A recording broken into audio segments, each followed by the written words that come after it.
জানি যাও কারণে পাখি ওরা তো তুমি চিনো তারপর নতুন করে পরিচয় করাই দেই তোমার বড় আপা সালাম দাও আসসালামু আলাইকুম আপা।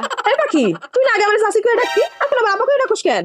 আপাকে ডাক্তার জানো না আমি বিয়ে করবো আমার কথা হচ্ছে আমার মন বুঝবো আমার লোক ওয়াদা করছে আমি যদি ওরা নাচতে কই নাচবো গাইতে কইলে গাইবো ঘুমাইতে কইলে ঘুমাইবো ডিগবাজি যদি দিতে চাই ডিগবাজি দিব কি দিবা না হ্যাঁ দিবো দুটো দিয়ে দেখাই। না দরকার শুনেন, আপনি কইলে আমি সমুদ্রেও জাপ দিতে রাজি, আগুনেও লাফ দিতে রাজি, আপনার লাগে আমি ঘরেও থাকতে রাজি, আবার বন জঙ্গলেও থাকতে পারবো।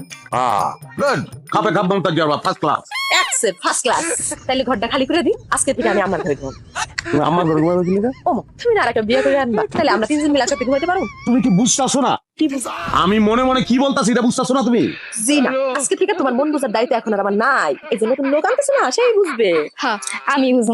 আচ্ছা বুঝলে লাভ আছে আমার তুই বুঝবি কি লিগা তুমি বুঝবা তোমার বুঝন লাগবো আমারে তুমি মাফ করো, মাফ করো। তুমি বুঝতেছো না আমার মনটা বুঝতেছো না হ্যাঁ আমার মনের মধ্যে কোন কথাটা কামাই আমি নিয়ে আইছি হ্যাঁ আমি বলতাছি বিয়া করবো তুমি কি জেল আসো আল্লাহর রাস্তে একটু হিংসা করো ওর চুলের মুড়ি ধরে নিয়া তারপরে খুঁড়ির লগে বাইরে যাও আমার কও যে আমি তোমার ভালোবাসি তোমার মন বুঝবো আর ওরা বিদায় করতে কও কও মন বুঝুম না আমি তো আর এই কামের মধ্যে নাই, তুমি বিয়ে করো, অসুবিধা কি? আমার কোনো সমস্যা নাই, তুমি যেই জিনিস, তুমি যদি আরেকটা বিয়ে করো আমি বাইসা যাই, আমার জীবনটাও বাইসা যায়। এই পাখি আমার ঘরে নতুন শাড়ি চুড়ি সব আছে, যা শাড়ি পর সুন্দর করে সাজগোজ কর, তারপর বিয়ে কর। আচ্ছা চল। ঠিক আছে বাইরে গরম দিয়া বাইরে মাজার আড্ডি খুলে বললাম যাও দে ডাইকাই অপমান করবেন, রাস্তায় কইলেই পারতেন।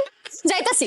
দে ওরে তুমি বিদায় করলা কেন? ও তো তোমার মন বুঝবে, তাহলে ওরে বিয়ে করো। ওই মন বুঝলে তো হইব না তোমার বুঝতে হইব আমার মন আম্মা দেখছেন আপনার পোলা কি কাম করতেছে? তারা এখান থেকে সরান, সরান, কিন্তু নাহলে আমি কিন্তু কিছু একটা করে ফেলাবো। তুই আবার এখানে কে? না কইছি বাড়ি বাইরে থাকতে,